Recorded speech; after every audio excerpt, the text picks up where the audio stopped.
California is a quiet coastal town that has nothing unique about it, until one day, a strange phenomenon occurs. The people are taking part in preparing for their annual festival when the clock hits 10 a.m. At this very moment, everyone in the town falls asleep, including birds and other animals. Some lie unconscious in their houses, and others in the middle of the street. A man named Mike is driving away from the city at the same time. When he is about to cross the border, he too falls asleep, causing his car to crash and explode. Soon, the incident catches the attention of the people from the neighboring town. Police and forensic doctors come to investigate, but everyone who crosses the border falls asleep instantly. After some research, they find the town is connected to no nuclear or chemical plant that might have caused a chemical leak. That means that whatever is happening to the town is beyond human knowledge. One of the doctors investigating the scene is named Alan. He is also a resident of the town and is worried because his wife Barbara is not answering his calls. Hours pass, and at exactly 4 p.m., everyone wakes up simultaneously. Alan rushes to Barbara and asks her what happened, but she is as confused as the rest of the town. The town school principal, Jill, turns out to be Mike's wife. Upon finding out about his death, she is heartbroken. No scientist or philosopher is able to tell what caused the town to sleep and then to wake up. With no explanation found, life runs normally in Midwich. People forget about the incident and go about their lives for the next few weeks. Then, Alan notices many pregnancies happening in the town. A woman named Callie, who hasn't been with anyone for over a year, gets pregnant. Alongside her, Principal Jill and Alan's wife Barbara are also pregnant. In only a week, every single woman in the town is expecting, and all of them date from the day of the blackout. An epidemiologist working for the federal government named Susan is sent to the town to investigate the pregnancies. She offers them $3,000 per family from the government's side if they decide to keep the baby. Most people who are waiting to abort the fetuses agree to keep them after learning about the money. This is the 60s after all. $3,000 can afford you more than a month's rent.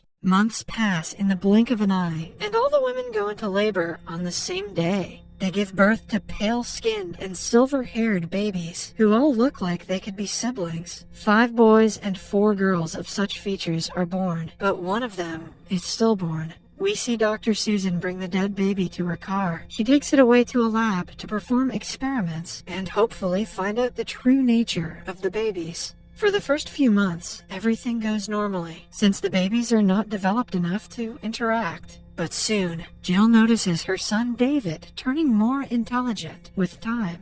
When he starts to crawl, he can even spell his own name. Barbara and Alan have also noticed their daughter, Mara's, strange behavior. They ignore it for the most part, but one day, Barbara sees Mara's eyes glow. The little girl hypnotizes her mother and makes her dip her arm into boiling water. Barbara is saved when Jill arrives at the house, but the incident never leaves her mind. She starts being scared of her daughter, so much so that her thoughts go into a very dark place. Hence, one day, she goes to the cliff near their house and commits the unthinkable. Alan is heartbroken by his wife's death. He knows that Mara had something to do with it, but he refuses to talk about it with anyone. Meanwhile, Dr. Susan has been observing the children closely ever since their births. She and the people from the government research team are in a meeting. They discuss the changes in the behavior of the children and come to the conclusion that the increasing accidents and deaths might be related to them. They have also observed that Alan's daughter Mara is the leader. They assume she can read people's thoughts and act accordingly to it, but are yet to prove the theory.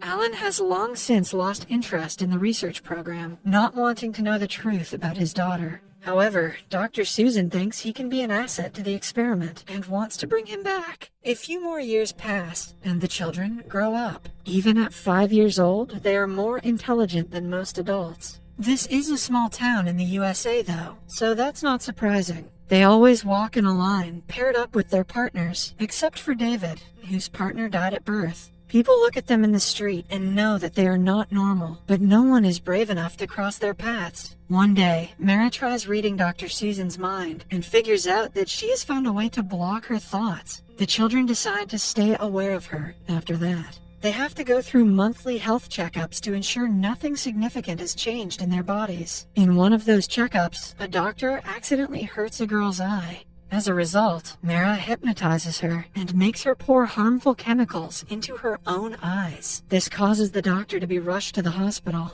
She does not remember what happened to her, but her eyes are as good as blind after the incident. Although there is no proof, everyone in the town knows it was the kids. Jill is worried about her son, but she cannot let the deaths and accidents slide away. Hence, she suggests that Alan teach the special children away from the rest of the children in their class. Alan thinks there is nothing he can teach them, but Jill argues that they have to learn humanity. After the conversation, Alan walks to his daughter and holds his hand out to her. However, Mara simply walks away. She doesn't have an ounce of compassion in her, which Alan refuses to acknowledge. At night, Jill tries brushing David's hair, but he doesn't let her. He claims that there is no need for her to be emotionally invested in him, because emotions are useless. David has been on TikTok too much. He reads her mind and finds her thinking about her late husband. The mother and son resonate with each other because David too lost his partner at birth. Looking deep into his mother's thoughts, he finds out about the word empathy and its meaning. The following day, Mara and the group are walking in line as always. Suddenly, David does something that no one from the group has ever dared to do. He walks away without Mara's permission. Mara thinks it is strange, but doesn't stop him this time. David goes to the cemetery to look for his partner's grave. There, he finds the woman who had lost the baby at birth. She hates all the special children because they remind her of the child she lost. She says mean things to David, but he looks into her thoughts and feels empathy for the first time. Later, he also meets Alan, who is there to visit Barbara's grave. David reveals that he is here to visit his partner, which surprises Alan because David was never told about the stillborn. As they chat, the kid finds out that Alan has also lost someone important to him. He holds Alan's hand, acting on his emotional urges. This gives Alan hope that special children can change if taught to have emotions. He agrees to be their teacher and arranges their first class the next day. While studying anatomy, the children repeatedly say the eyes are the window to a person's soul. Alan explains that they should study that in philosophy, but the kids remain adamant about the answer. He is also surprised by the synchronization among them when taking books out or putting them back.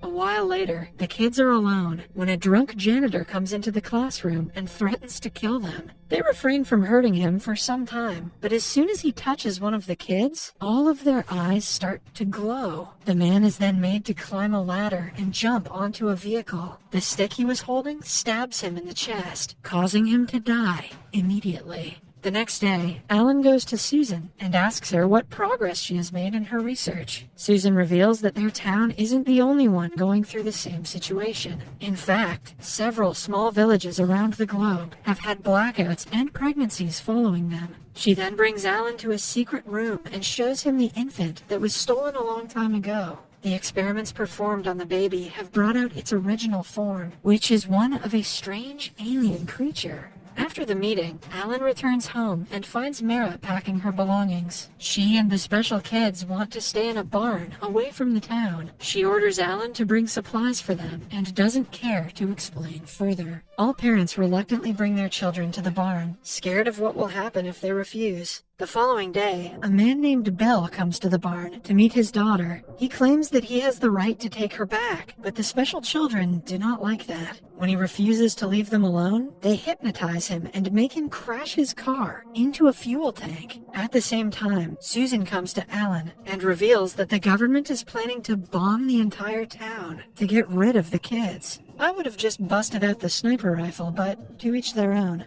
She is running away, and so should Alan. Alan quickly goes to the children and asks them to live in harmony. If they don't, they will be killed. However, Mara declares that emotions are for the weak. Instead, she asks him to bring everyone a supply box, which they will use to move far away from the town. A while later, Mara stops David and asks him about his strange behavior. Before David can explain himself, the town pastor is caught in the bushes, pointing his gun at Mara. The kids kill him as well. When it gets dark, the children find Dr. Susan in the clinic's hallway. This time, her mask slips, and the group finds out she is the one who stole the stillborn. They take her to the secret lab and make her stab herself. Meanwhile, the entire town gathers outside the barn to destroy it and retaliate against the special children, but the children attack the protesters and kill them all in no time. A woman is burned to death after being hypnotized. Alan and Jill meet each other and decide that it is about time the children die, because if not, others will. Alan doesn't want to put Jill's life in danger, so he runs away after locking her inside a room. He enters the barn with a box of explosives. The children are now ready to move, but one thing leaves Mara uncomfortable. She cannot read Alan's thoughts because he is blocking them with a wall.